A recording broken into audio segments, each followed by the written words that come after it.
Okay, so um, let's just start really simple here, because I know for a lot of you, real estate feels like this giant, complicated thing that only older rich people mess with, right? But it's actually not that complicated once you strip it down. Real estate is just property. That's it. Land, houses, apartments, buildings. You buy it, you own it. And then this is the important part. You can make money off it in a couple of different ways. Either you rent it out and people literally pay you every month to live there, or you hold it and sell it later when the price goes up, or sometimes you do both. That's all real estate is. Now, let me give you an example that makes sense. Imagine you buy a small house, nothing crazy, just a starter place. You rent it out for, say, $1,500 a month. Your mortgage, the loan you got from the bank, costs you $1,200 a month. That means you're pocketing $300 every month. That $300 is called cash flow. It's like profit, right? That's one way people build wealth in real estate. But here's where it gets more interesting. That same house you bought for $200,000. Maybe in a few years it's worth $240,000. That's called appreciation, the value going up over time. So not only are you getting rent money, but your house itself becomes more valuable the longer you hold it.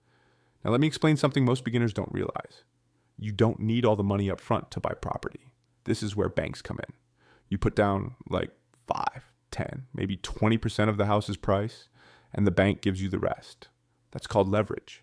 It's one of the reasons real estate is such a powerful way to build wealth. You're basically using other people's money, the bank's money, to buy something that makes you money. And let me keep it real with you. As college students, you're already in a position where real estate can make sense. Like, if you and a couple of friends are paying rent every month, you're literally funding someone else's real estate investment. You're paying their mortgage for them. But imagine flipping it. Imagine you owned the place and your friends were paying you. That's called house hacking. And honestly, it's one of the easiest ways to get started in your 20s. I know what some of you are thinking right now, but I don't have a lot of money. Fair. That's a real concern. But the thing is, you don't need as much as you think.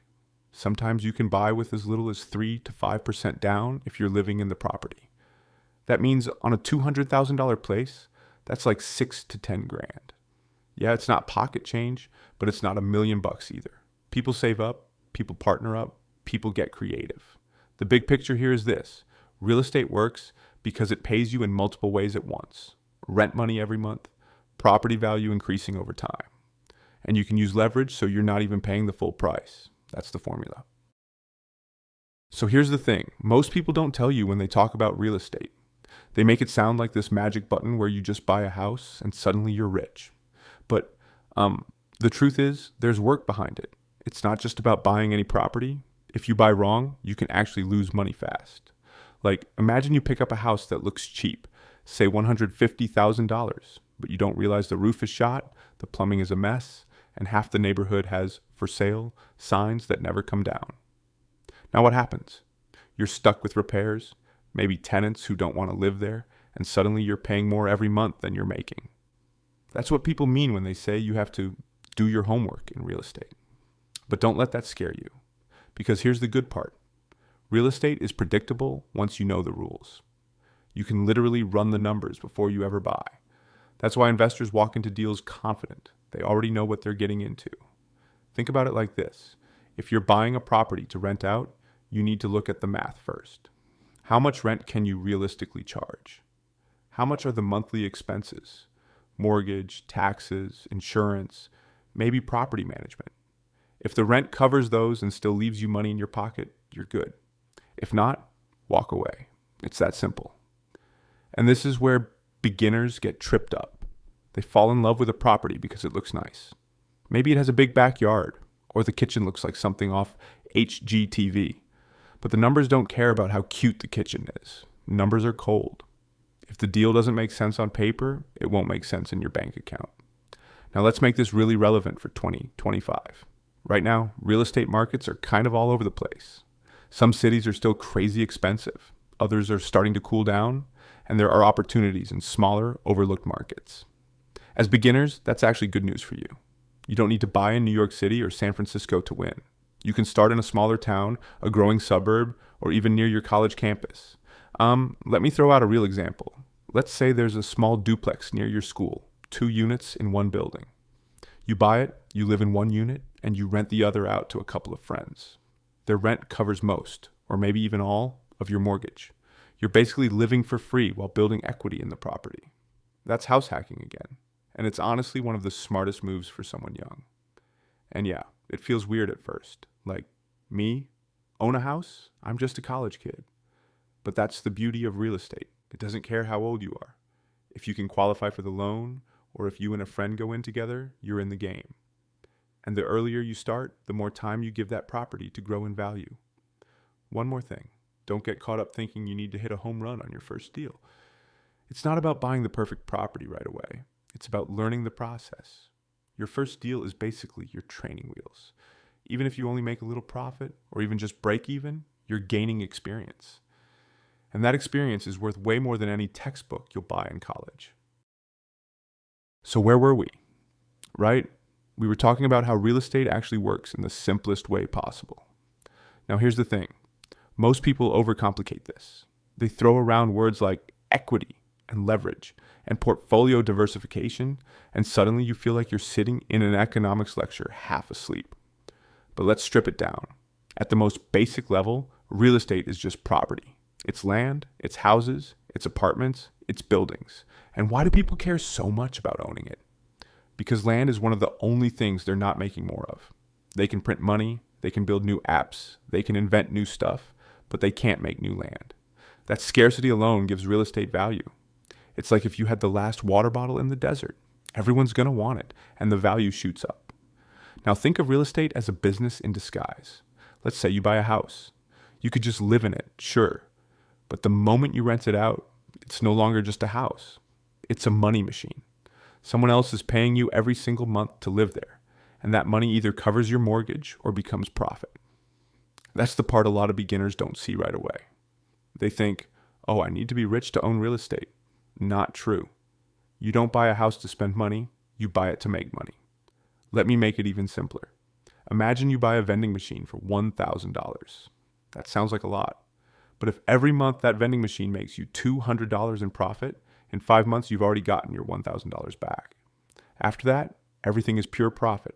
That's exactly how a rental property works. Except instead of people buying chips and sodas, they're paying you rent to live there. Same concept, just on a bigger scale. Now here's where it gets crazy. You don't always need to use your own money to buy real estate. This is where the word leverage comes in. Don't let that word scare you. Leverage just means borrowing. Think of it like this. If I want to buy a $100,000 house, I don't actually need $100,000 in cash. The bank might let me put down, say, $20,000, and they'll cover the rest. That means you get to control a $100,000 asset with only $20,000 out of your pocket. That's the beauty of real estate. You can use other people's money to build your wealth. And let me show you how powerful that is with a super simple example. Let's say you buy that $100,000 house. You put down $20,000, the bank covers $80,000. Now, if the value of that house goes up just 10%, the house is worth $110,000. You didn't make $10,000 on the whole $100,000 because you only put in $20,000 of your own money. That's a 50% return on your actual cash. Now tell me, where else are you going to get that? Not in a savings account, not in a CD, not even in most stocks unless you get super lucky. But wait, real estate doesn't just grow in value. It also gives you cash flow. That's the rent money coming in every month. So let's say you rent out that same house for $1,500 a month. Your mortgage, taxes, and insurance come out to maybe $1,200. That means you're pocketing $300 every single month while your tenant is paying off your loan for you. That's like buying a car, having someone else make the monthly payments, and then giving you gas money on top of it. Here's another way to look at it. Owning real estate is like planting a tree. At first, it doesn't do much. You just have this little stick in the ground, and you're like, okay, cool. What now? But over time, that tree grows. It starts giving you shade, and eventually it drops fruit you can eat or sell. The longer you hold it, the more valuable it becomes. Real estate is that tree. It gives you shelter, then cash flow, then appreciation. And if you're smart about it, it can also give you tax breaks. Yeah, the government actually rewards people for owning property. You can write off your mortgage interest, property taxes, repairs, All of that. It's like the IRS saying, hey, thanks for providing housing for people. Here's a little bonus. You don't get that when you buy sneakers or video games. And the best part is, you don't have to be some millionaire mogul to get started. A lot of people in their 20s buy their first property by house hacking. That just means you live in one part of the property and rent out the other. For example, you buy a duplex, live on one side, and your tenant on the other side basically covers your mortgage. You're living for free while building equity. It's like having a roommate who pays all the bills. So when people say real estate is risky, it's usually because they don't understand it. Sure, there are risks, but the biggest risk is not knowing what you're doing.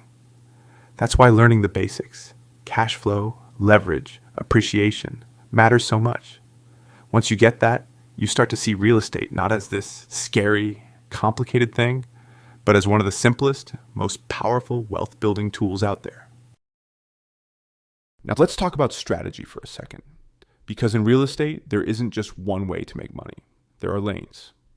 Some people are all about renting, steady cash flow, building wealth over time. Others are into flipping, buying something cheap, fixing it up, and selling it fast for a profit. Think of it like dating versus marriage. Flipping is the quick thrill, but rentals, that's the long-term commitment that keeps paying you even when you're not paying attention. But here's the thing. In 2025, you guys have way more tools than people had even 10 years ago. Apps, online platforms, data you can access instantly. You can literally hop on Zillow, Redfin, or Realtor.com. And within minutes, you're looking at properties, calculating rents, and analyzing deals that people used to spend weeks digging up. The barrier to entry is lower than ever. But that doesn't mean it's easy. Knowledge is the edge. So if I'm talking to you, college students, here's the most realistic path. Don't think about buying some $500,000 property in New York City or LA. That's not where you start. You start small.